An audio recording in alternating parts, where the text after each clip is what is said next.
দেখো সহজেই ভাঙা যাচ্ছে, কত সুন্দর নরম হয়েছে, স্পঞ্জ মতো। হ্যালো বন্ধুরা, তো আমি আজকে আবার অন্যদিনের মতো নতুন একটা রেসিপি নিয়ে এসেছি। আজকে রেসিপি হচ্ছে তালের পাতাবাহার পিঠা। তো চলো আমি এই রেসিপিটা কিভাবে বানাই তোমরা শেষ পর্যন্ত ভিডিওটা স্কিপ না করে দেখতে থাকো। তো চলো রেসিপিটা শুরু করি। প্রথমে উনানে আমি একটা ফ্রাইং প্যান দিয়ে দিলাম, গ্যাসটা অন করে দেব। ফ্রাইং প্যানটা গরম হয়ে গেছে, এবার আমি ওর মধ্যে 1 চামচ ঘি দিয়ে দেব। তো আমি 1 চামচ ঘি দিয়ে দিলাম। ঘিটা গরম হয়ে গেছে, এবার আমি দেখো এই বাটির আমি হাফ বাটি সুজি নিয়ে নিয়েছি। তো সুজিটা আমি ঢেলে দেব ঘির মধ্যে। আমি সুজিটা হালকা ভাজা করে নেব। ঘি দিয়ে ভাজা করলে পিঠাটা খেতে কিন্তু অসম্ভব মজাদার হয়। সুজিটা দেখো হালকা ভাজা করা হয়ে গেছে। এবার আমি ওর মধ্যে এই বাটির 1 বাটি তালের কাঠ দিয়ে দেব।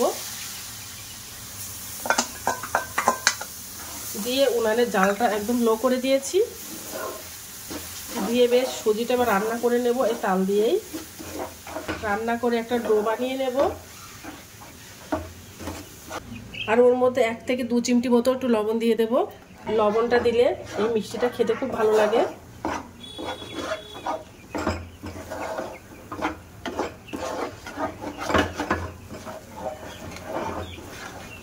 সুজিটা এবার রান্না করে নেব, নিয়ে এবার একটা ডো বানিয়ে নেব।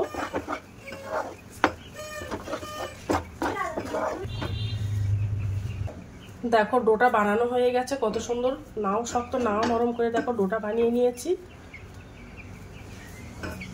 এবার আমি গ্যাসটা অফ করে দেব। এবার এই ডোটা একটা প্লেটে ঢেলে নেব। প্লেটে ঢেলে নিয়েছি, এবার আমি একটু হালকা ঠান্ডা করে নেব। নিয়ে এবার ভালো করে চটকে ডো বানিয়ে নেব।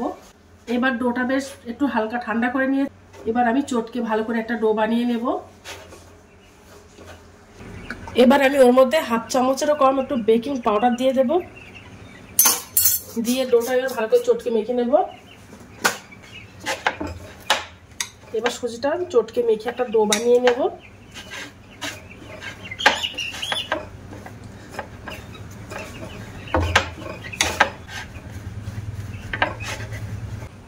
চটকে দেখো আমি একটা মসৃণ ভাবে একটা ডো বানিয়ে নিয়েছি।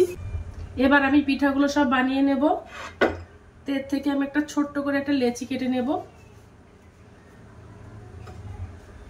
আমি একটু এই পিঠাগুলো একটু বড় বড় সাইজের করব, তোমরা চাইলে আর একটু ছোট ছোট বানাতে পারো।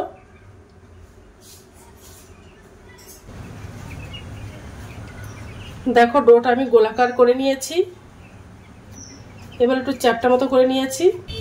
প্রথমে দেখো হাত দিয়ে চ্যাপটা করে নিয়েছি। এবার আমি এইভাবে ছুচালো করে নেব।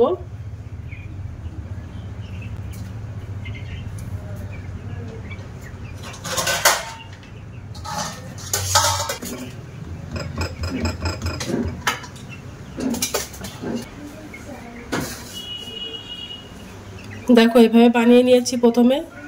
এবার আমি পাতার ডিজাইনটা বানিয়ে নেব। দেখো আমি একটা ছুরি নিয়ে নিয়েছি। ছুরি দিয়ে এবার উল্টো সাইড দিয়ে এটা দাগ কেটে নেব, একদম পাতা পাতা মতো করে এইভাবে।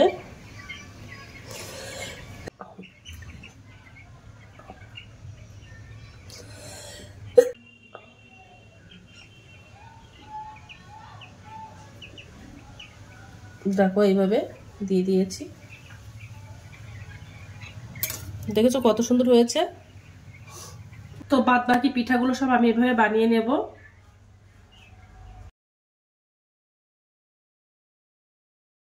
তো দেখো পিঠাগুলো সব বানানো হয়ে গেছে, কত সুন্দর লাগছে দেখতে পিঠাগুলো।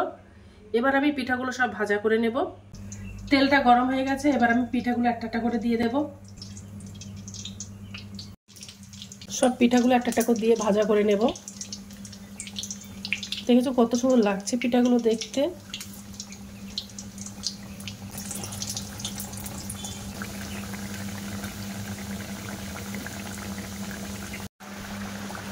পিঠাগুলো দেখো সব ভাজা করা হয়ে গেছে, লাল লাল করে ভাজা করে নিয়েছি।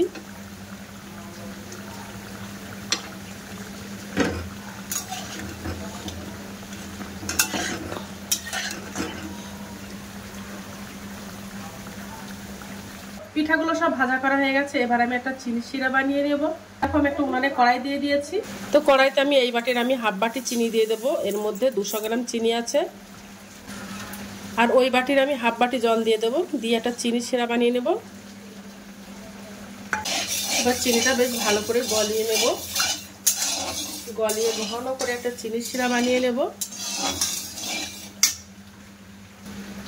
ওর মধ্যে একটু ঘি দিয়ে দেব, এই ঘিটা দিলে এই মিষ্টিটা খুব টেস্টি হয়। দেখো চিনিটা বেশ ভালোভাবে গলে গেছে আর চিনি শিরাটাও ঘন হয়ে গেছে। এবার আমি গ্যাসটা অফ করে দেব। আর এই পিঠাগুলো ভাজা করেছিলাম ওই পিঠাগুলো এবার ভেজাতে দেবো চিনি শিরার মধ্যে গরম থাকতে থাকতে।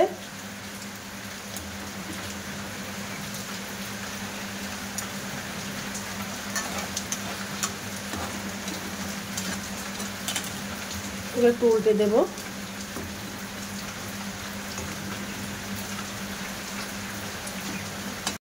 দেখো চিনি শিরার মধ্যে আমি ভেজাতে দিয়েছি। এবার আমি পিঠাগুলো 1 ঘন্টার মতো ভেজাতে দেবো, তারপর তোমাদেরকে দেখাবো যে কেমন হয়েছে। দেখো পিঠাগুলো সব ভিজে গেছে, কত সুন্দর হয়েছে আর পিঠাগুলো একদম দেখো ফুলে গেছে। এবার আমি মিষ্টিগুলো একটা প্লেটে তুলে নেব। দেখো কত সুন্দর হয়েছে।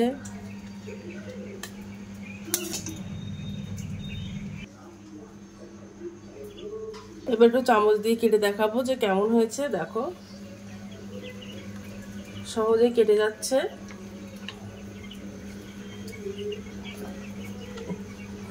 দেখো কতটা সুন্দর হয়েছে।